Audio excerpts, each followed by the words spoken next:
വനിതാ സംവരണ ബില്ലും അതുപോലെ തന്നെ മണ്ഡലങ്ങളുടെ ഒരു പുനർവിഭജനവും ഒക്കെ വരികയാണ്. ലോക്സഭാ സീറ്റ് വർദ്ധിക്കും എന്നുള്ളത് ഉറപ്പായി കഴിഞ്ഞു. ഇതിനെ എതിർക്കുന്നത് എന്തുകൊണ്ടാണ്? വനിതാ സംവരണ ബില്ലിൻ്റെ കാര്യത്തിൽ മുമ്പ് എല്ലാവരും കൂടി ഒന്നിച്ച് നിന്നിട്ടുള്ളതാണ്. പക്ഷേ ഇപ്പോൾ അതിനെ എതിർക്കുന്നതിൻ്റെ കാര്യം എന്താണ്? വനിതാ ബിൽ എന്ന് പറയുന്നത് നടത്തിയാൽ കോൺഗ്രസ്സിന് വെട്ടിലാവും, നടത്തിയില്ലെങ്കിലും കോൺഗ്രസ് വെട്ടിലാവും. അപ്പോൾ ഏത് വേണമെന്നുള്ളതാണ് അവർ ചിന്തിക്കുന്നത്. നടത്തിയാൽ വെട്ടിലാകുമെന്ന് പറയുന്നത് സീറ്റുകളുടെ എണ്ണം 850 വർദ്ധിക്കും. നോർത്ത് ഇന്ത്യയിൽ കൂടുതൽ സീറ്റുകൾ വരും. ആ സീറ്റുകൾ വരുമ്പോൾ ഉണ്ടാകുന്ന പ്രശ്നമാണ് കോൺഗ്രസിനെ ഏറ്റവും കൂടുതൽ അലട്ടുന്നത്. എല്ലായിടത്തും 50% ഇൻക്രീസ് എന്ന് പറയുന്നുണ്ടെങ്കിലും ആ ഇൻക്രീസ് ഫലത്തിൽ കൂടുതൽ സീറ്റുകളുള്ള നോർത്ത് ഇന്ത്യൻ സംസ്ഥാനങ്ങളെയാണ് ഗുണകരമാക്കുക എന്നുള്ളതാണ്. യു പിയിൽ 80 ഉള്ളത് 125 ആകും, ബീഹാറിൽ 40 ഉള്ളത് 82 ആകും, രാജസ്ഥാനിൽ 25 ഉള്ളത് 39 ആകും, എം പിയിൽ 29 45 ആകും, ഡൽഹിയിൽ 7 ഉള്ളത് 12 ആകും എന്നുള്ളതാണ് എൻ്റെ വ്യത്യാസം. ആ വ്യത്യാസം വരുമ്പോൾ അതിനനുസരിച്ചുള്ള വ്യത്യാസം നിലവിലുള്ള സീറ്റുകൾ വെച്ചിട്ട് കേരളം അടക്കമുള്ള സംസ്ഥാനങ്ങളിൽ, ദക്ഷിണേന്ത്യൻ സംസ്ഥാനങ്ങളിൽ ഉണ്ടാകില്ല എന്നുള്ളതാണ് അവരെ അലട്ടുന്നത്. അതായത് തമിഴ്നാട്ടിൽ 39 സീറ്റുള്ളത് 62 ആകും, കേരളം 20 ഉള്ളത് 30-31 ആകും, ആന്ധ്ര 25 ഉള്ളത് 39 ആകും, ഒഡീഷ 21 ഉള്ളത് 32 ആകും, ദമൻ ദ്വീപ് ഒക്കെ കൂടെ ചേർത്ത് 2 ഉള്ളത് 4 ആകും. ഇങ്ങനെയൊക്കെ വരുമ്പോൾ നോർത്ത് ഇന്ത്യയിൽ സീറ്റുകൾ പ്രൊപ്പോർഷനേറ്റ് കറക്റ്റ് ആണെങ്കിലും ഇപ്പം തന്നെ നിലവിൽ സീറ്റുകൾ കൂടുതലുണ്ട്. അവർക്ക് കൂടുതൽ സീറ്റുകൾ ഭാവിയിൽ വരും. അപ്പം നോർത്ത് ഇന്ത്യയിൽ യാതൊരു പിടിപാടും ഇല്ലാതെ നിൽക്കുന്ന കോൺഗ്രസ്സിന് നോർത്ത് ഇന്ത്യയിൽ സീറ്റ് കൂടിയാലത്തെ അവസ്ഥ ഒന്നാലോചിച്ചു. ഇപ്പം തന്നെ പാർലമെൻറ്റിൽ ഭൂരിപക്ഷം നേടാൻ കഴിഞ്ഞില്ല. അപ്പോൾ കൂടുതൽ നോർത്ത് ഇന്ത്യൻ സീറ്റുകളിലേക്ക് മത്സരിച്ചാൽ കോൺഗ്രസിൻ്റെ അവസ്ഥ എന്താകും എന്നുള്ളതാണ് അവരുടെ വിഷമം. അല്ലാതെ ദക്ഷിണേന്ത്യ ഉത്തരേന്ത്യ എന്നുള്ള യാതൊരു വ്യത്യാസവും അല്ല അവർ പറയുന്നത്. കാരണം ഭരണഘടനാ പ്രകാരം ദക്ഷിണേന്ത്യ ഉത്തരേന്ത്യ എന്നൊന്നുമില്ല. ഇന്ത്യയിലെ ഒരു പ്രതിപക്ഷവും ഉന്നയിക്കാൻ ദക്ഷിണേന്ത്യ ഉത്തരേന്ത്യ എന്നുള്ളത്. കാരണം അങ്ങനെ ഒരു വിഭജനം നമ്മുടെ ഭരണഘടനയാണല്ലോ കോൺഗ്രസ് ഏറ്റവും കൂടുതൽ പറയുന്നത്, അതിനകത്തും ഇല്ല.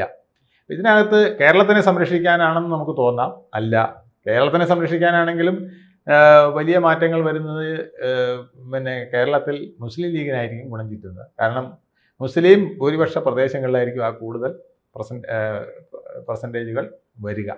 കാരണം പോപ്പുലേഷൻ നോക്കിയാണെങ്കിലും അത് വരും, അല്ലാതെ വിഭജനം വന്നാലും അത്തരത്തിലാണ് വരിക. പിന്നെ തിരുവനന്തപുരത്തൊക്കെ ചിലപ്പം 3 മണ്ഡലങ്ങൾ വന്നേക്കാം. ഈ കണക്കുകൂട്ടൽ 2 എന്നുള്ളത് 3 മണ്ഡലങ്ങളായിട്ട് വന്നേക്കാം. ആറ്റിങ്ങൽ തിരുവനന്തപുരം എന്നുള്ളതിന് പകരം ചിലപ്പോൾ കാട്ടാക്കട എന്ന് പറഞ്ഞൊരു മണ്ഡലവും കൂടെ വന്നിട്ട് തിരുവനന്തപുരം സെൻട്രലായിട്ടൊരു മണ്ഡലം വരികയും അത് ചിലപ്പോൾ BJPക്ക് പ്രാതിനിധ്യം ഉള്ളതായിട്ട് മാറുകയും ഒക്കെ ചെയ്തുകൂടായില്ല. അപ്പോൾ തിരുവനന്തപുരം കോർപ്പറേഷൻ ഇരിക്കുന്ന പോലെ തിരുവനന്തപുരം സെൻട്രൽ വരുന്ന മണ്ഡലം BJPയുടെ കയ്യിലേക്ക് പോകാം. അപ്പോൾ ഇവിടുന്ന് ഒരു MP BJPക്ക് ഉണ്ടാവാം. ഇങ്ങനെയുള്ള കണക്കുകൂട്ടലും ഉണ്ട്. അപ്പോൾ BJPക്ക് ഇവിടെ മാത്രമല്ല, ഈ വിഭജനം വഴി 3-4 സ്ഥലങ്ങളിൽ BJPക്ക് പ്രാതിനിധ്യം കൂടാം. ദക്ഷിണേന്ത്യയിൽ കേരളത്തിൽ തന്നെ. അപ്പൊ ഇത് കേരളത്തിന്റെ പ്രശ്നമല്ല പറയുന്നത്. കേരളത്തിന്റെ പ്രശ്നം പറയുന്നെങ്കിലും അതിൻ്റെയൊക്കെ ഉള്ളിന്റെ ഉള്ളിലെ കളികൾ ഇതൊക്കെയാണ് വരാൻ പോകുന്നത് എന്നുള്ളതാണ് കോൺഗ്രസിനെ അലട്ടുന്നത്. അല്ലാതെ കേരളത്തിൽ സീറ്റ് കുറഞ്ഞതുകൊണ്ടോ കൂടിയതുകൊണ്ടോ ഒന്നും രാഹുൽ ഗാന്ധിക്കും പാർട്ടിക്കും ഒന്നും യാതൊരു വിഷമവും ഉണ്ടാകാൻ പോണില്ല.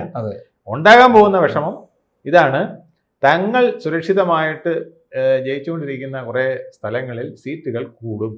അങ്ങനെ വരുമ്പോൾ ഇപ്പോൾ തിരുവനന്തപുരം തന്നെ ശശി തരൂർ ജയിച്ചുകൊണ്ടിരിക്കുന്ന തിരുവനന്തപുരത്ത് അത് ഡീലിമിറ്റേഷൻ അനുസരിച്ച് മാറി വരുമ്പോൾ ചിലപ്പോൾ തിരുവനന്തപുരത്തിൻ്റെ മധ്യഭാഗത്തൊരു തിരുവനന്തപുരം മണ്ഡലം വരികയും കാട്ടാക്കടയോ ആറ്റിങ്ങൽ എന്ന് പറഞ്ഞ് വേറെ 2 മണ്ഡലങ്ങൾ വരികയും ചെയ്തു കഴിഞ്ഞാൽ, അല്ലെങ്കിൽ നെയ്യാറ്റിങ്കര ആറ്റിങ്ങൽ എന്ന് പറഞ്ഞ് 2 മണ്ഡലങ്ങൾ ഉണ്ടാവുകയും ചെയ്തു കഴിഞ്ഞാൽ, ആ വരുന്ന സെൻട്രൽ മണ്ഡലത്തിൽ MP ആയിട്ട് വരുന്നത് മിക്കവാറും ഒരു BJP-കാരനാവാം. അത് ഇവിടെ മാത്രമല്ല, കാസർഗോഡ് വരെയുള്ള പല സ്ഥലങ്ങളിലും, പാലക്കാട് വരുന്നിടത്തും ഒക്കെ ഈ പ്രശ്നങ്ങൾ അവർക്ക് അഭിമുഖീകരിക്കേണ്ടി വരും. തൃശ്ശൂർ ചിലപ്പോൾ അത്തരം പ്രശ്നങ്ങൾ അഭിമുഖീകരിക്കേണ്ടി വരും. ഇതൊക്കെയാണ് അവരെ അലട്ടുന്നത്, അല്ലാതെ ദക്ഷിണേന്ത്യൻ പ്രേമമൊന്നും അല്ല. അതിനേക്കാൾ കൂടുതൽ അലട്ടുന്നത് ഉത്തരേന്ത്യയിൽ തങ്ങൾക്ക് ഇപ്പം തന്നെ പിടിച്ചു നിൽക്കാൻ പാടാണ്. 80 സീറ്റുള്ള UPയിൽ നമുക്ക് പിടിച്ചു നിൽക്കാൻ പാടാണ്. അപ്പോൾ 105 സീറ്റ് ആയത്തെ അവസ്ഥ എന്താണ്?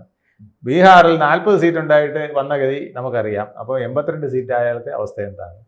അങ്ങനെ വരുമ്പോൾ കോൺഗ്രസ്സിന് ഇപ്പോൾ കിട്ടിയിരിക്കുന്ന മേൽക്കൈ പോലും ഇല്ലാതെ വരും എന്നുള്ളതാണ് അവരെ വിഷമിപ്പിക്കുന്ന കാര്യം. പക്ഷേ അതിനേക്കാൾ പ്രശ്നമാകാൻ പോകുന്നതാണ് ഇവർ ഈ ബില്ലിനെ എതിർക്കുമ്പോൾ ഉണ്ടാകാൻ പോകുന്നത്. കാരണം നരേന്ദ്രമോദിക്ക് ഒരു വിഷയം 2029 കിട്ടും. കാരണം നരേന്ദ്രമോദി എല്ലാ കാലത്തും ഇങ്ങനെയുള്ള ഒരു ഇന്ത്യ മുഴുവൻ ശ്രദ്ധിക്കപ്പെടുന്ന 2-3 വിഷയങ്ങൾ എടുത്തിട്ടായിരിക്കും പാർലമെൻറ്റ് ഇലക്ഷന് പോവുക. അപ്പോൾ അതിനുള്ള കരുവാണ് അദ്ദേഹം കൂട്ടുന്നത്. അദ്ദേഹത്തിന് മുൻകൂട്ടി അറിയാം ഇതൊന്നും ഇവിടെ ചിലപ്പം വേവില്ല, എന്ത് ന്യായം പറഞ്ഞാലും ഇതൊന്നും കോൺഗ്രസ് സമ്മതിക്കാൻ പോകുന്നില്ല. കാരണം അത് അവരുടെ ഇത് വന്നാലും വന്നില്ലെങ്കിലും അവർക്ക് ദോഷമാണെന്ന് അവർക്കറിയാം. പക്ഷേ വരുന്നതിനെ സംബന്ധിച്ച ദോഷമാണ് ഇപ്പം കൂടുതൽ പ്രശ്നം. അതുകൊണ്ട് അതിനെ നേരിടാം, 29 ഉള്ള സീറ്റിൽ മത്സരിക്കാമല്ലോ എന്നായിരിക്കും അവർ ഉദ്ദേശിക്കുന്നത്. പക്ഷേ ഇതിൻ്റെ ഫലം വരാൻ പോകുന്നത് ഈ ബില്ല് ഇപ്പോൾ കാണുന്ന രീതി അനുസരിച്ച് പ്രതിപക്ഷം ഇതിനെ എതിർത്ത് തോൽപ്പിക്കാനാണ് സാധ്യത. അങ്ങനെ തോൽപ്പിച്ചാൽ നരേന്ദ്രമോദിക്ക് വലിയൊരു വജ്രായുധം, നാരീശക്തിയെ തോൽപ്പിക്കാൻ ഇവിടുത്തെ ഇന്ത്യ മുന്നണി നിന്നു എന്നുള്ള ചീത്തപ്പേര് അവർക്ക് കിട്ടും. ഇനി അവർ എന്ത് ന്യായം പറഞ്ഞാൽ ഞങ്ങൾ വനിതയെ സപ്പോർട്ട് ചെയ്യുന്നു, പക്ഷേ വനിതാ ബില്ലിനെ സപ്പോർട്ട് ചെയ്യുന്നില്ല, അതിന് കാരണം ഡീലിമിറ്റേഷൻ ആണെന്ന് പറഞ്ഞാലും അത് ഏക്കാൻ പോകുന്നില്ല. അതിൻ്റെ ദോഷം തീർച്ചയായിട്ടും 2029 ഇലക്ഷനിൽ ഇന്ത്യ ഒട്ടാകെ വരികയും ചെയ്യും. രണ്ടാമത് ഒരു വിഭജന തന്ത്രത്തിൻ്റെ കാര്യവും കൂടെ BJP നോർത്ത് ഇന്ത്യയിൽ പറയും. അതായത് നോർത്ത് ഇന്ത്യയിൽ സീറ്റ് കൂടും, സൗത്ത് ഇന്ത്യയിൽ സീറ്റ് കുറഞ്ഞില്ല എന്ന് പറഞ്ഞ് ഇന്ത്യയെ രണ്ടായി വിഭജിച്ചുകൊണ്ട് തെക്കേ ഇന്ത്യയിലെ ആൾക്കാർക്ക് വേണ്ടിയിട്ട് ദ്രാവിഡ വിഷയങ്ങളൊക്കെ പറയുന്ന DMK പോലുള്ള ആൾക്കാർക്ക് വേണ്ടിയിട്ട് കോൺഗ്രസ് പക്ഷപാതപരമായിട്ട് നിൽക്കുന്നു എന്നൊരു ആക്ഷേപം കൂടെ കേൾക്കേണ്ടി വരും. ഇതെല്ലാം നോർത്ത് ഇന്ത്യയിൽ തൂത്തുപറക്കി സീറ്റ് നേടുന്നതിനും ഒരുപക്ഷെ നരേന്ദ്രമോദി 2029 ഇലക്ഷൻ ആവശ്യപ്പെടാൻ പോകുന്നത് നിങ്ങൾ എനിക്ക് 3-2 ഭൂരിപക്ഷം തരണം, കാരണം വനിതാ ബില്ല് നടപ്പിലാക്കണമെങ്കിൽ എനിക്ക് സ്വന്തമായി 3-2 ഭൂരിപക്ഷം കിട്ടണം. 400 ബാർ എന്ന് പറഞ്ഞ മുദ്രാവാക്യം വീണ്ടും ഉയർത്താനായിട്ട് അദ്ദേഹത്തിന് ഒരു വളം വെച്ചു കൊടുക്കുന്ന വിഷയവും കൂടെ ഇപ്പം കോൺഗ്രസ് ഉണ്ടാക്കിയിടും, ഈ ബില്ല് എതിർത്ത് വോട്ട് ചെയ്ത് പരാജയപ്പെടുത്തിയ. പക്ഷേ ഈ മണ്ഡല പുനർവിഭജനം എന്ന് പറയുന്നത് ജനസംഖ്യാ വർധനവ് കൂടി കണക്കിലെടുത്തുകൊണ്ടാണ്. അല്ല, അത് കൃത്യമായ ഒരു കണക്ക് പറയുന്നു. അല്ല, ഇപ്പം അത് അങ്ങനെ പൂർണ്ണമായിട്ടും കണക്കിലെടുത്തുകൊണ്ടല്ല. എന്നാൽ 2011 സെൻസസിന്റെ കണക്കെടുക്കുന്നുണ്ട്. ആ സെൻസസ് കണക്കിലെടുത്താലും ഞാൻ അതാ പറഞ്ഞ മലപ്പുറത്തൊക്കെയാണ് കൂടുതൽ സീറ്റുകൾ വരുന്നത്. മലപ്പുറത്തൊക്കെ സീറ്റുകൾ ഇപ്പൊ 2 ഉള്ളത്. അല്ല, ജനസംഖ്യ കുറഞ്ഞ ഏതെങ്കിലും സംസ്ഥാനത്തെ അത് ബാധിക്കില്ല എന്നും പറയുന്നുണ്ട്.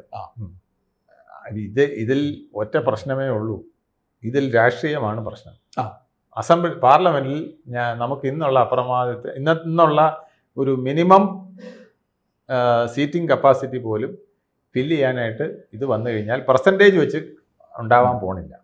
പെർസെൻറ്റേജ് വെച്ച് കൂടുതൽ നോർത്ത് ഇന്ത്യയിൽ നിന്നുള്ളവർ വരികയും അപ്പോൾ BJPക്ക് അത് ഗുണകരമായി വരികയും ചെയ്യും എന്നുള്ളതാണ്. അപ്പോൾ ഇത് നടന്നാലും പ്രശ്നം, നടന്നില്ലെങ്കിലും പ്രശ്നം. എന്നാൽ പിന്നെ തൽക്കാലം നടക്കാതിരുന്നിട്ട് ഉണ്ടാകുന്ന പ്രശ്നങ്ങൾ അനുഭവിക്കാം എന്നുള്ളതാണ് ഇപ്പം CPM കോൺഗ്രസ് ആഗ്രഹിക്കുന്നത്. CPM ഇതിനെ എതിർത്തുകൊണ്ടിരിക്കുകയാണ്. CPM എതിർക്കുന്നതെന്ന് വെച്ചാൽ ഇപ്പം 543 കനൽ 2-3 തരികളാണുള്ളത്. അപ്പോൾ അതിൻ്റെ പെർസെൻറ്റേജ് വെച്ചിട്ട് ഞങ്ങൾക്ക് നിൽക്കാം. അതും പിന്നെ ഇപ്പം 0.00 സംതിങ് ആയിരിക്കും വരുന്നത്. മറ്റേതാകുമ്പോൾ 850 ഈ കനൽ 2-3 തരി വന്നു കഴിഞ്ഞാൽ അതിൻ്റെ പെർസെൻറ്റേജ് 0.0000 ഇട്ട് ഒത്തിരി പോകേണ്ടി വരും. അപ്പോൾ ചിലപ്പോൾ നാഷണൽ പാർട്ടി എന്നുള്ളതിനെ അത് ബാധിക്കും. കാരണം ലോക്സഭയിലെ സീറ്റുകളുടെ എണ്ണം, അതിൻ്റെ പെർസെൻറ്റേജ് ഒരു പ്രധാനപ്പെട്ടതാണ്. ഇപ്പം 4 സീറ്റാണെന്നുണ്ടെങ്കിൽ അത് 8 സീറ്റായിട്ട് 8 സീറ്റിന് അല്ലെങ്കിൽ 6 സീറ്റോ 7 സീറ്റോ ആയിട്ട് മാറും. അപ്പോൾ CPM-നെയും CPI-യും പോലുള്ള പാർട്ടികൾക്കൊക്കെ ദേശീയ പദവി ഇപ്പം തന്നെ പ്രതിസന്ധിയിലാണ്. ഇതും കൂടെ വന്നു കഴിഞ്ഞാൽ കൂടുതൽ തഥൈവ. അതുകൊണ്ടും അവർക്ക് എതിർക്കാതിരിക്കാൻ പറ്റില്ല. അതുകൊണ്ടാണ് മുട്ടാപ്പോക്ക് ന്യായങ്ങൾ പറഞ്ഞുകൊണ്ട് വരെ CPM ഒക്കെ ഇതിനെ എതിർക്കാൻ തയ്യാറാകുന്നത്. എന്തായാലും എതിർത്താലും ഗുണം, എതിർത്തില്ലെങ്കിലും ഗുണം ആർക്കാണ്? നരേന്ദ്രമോദിക്കാണ്, BJPക്കാണ്. കൂടുതൽ വാർത്തകളും വിശേഷങ്ങളും നിങ്ങളിലേക്ക് എത്താൻ ABC മലയാളം സബ്സ്ക്രൈബ് ചെയ്യുക, ബെൽബട്ടനും അമർത്തുക.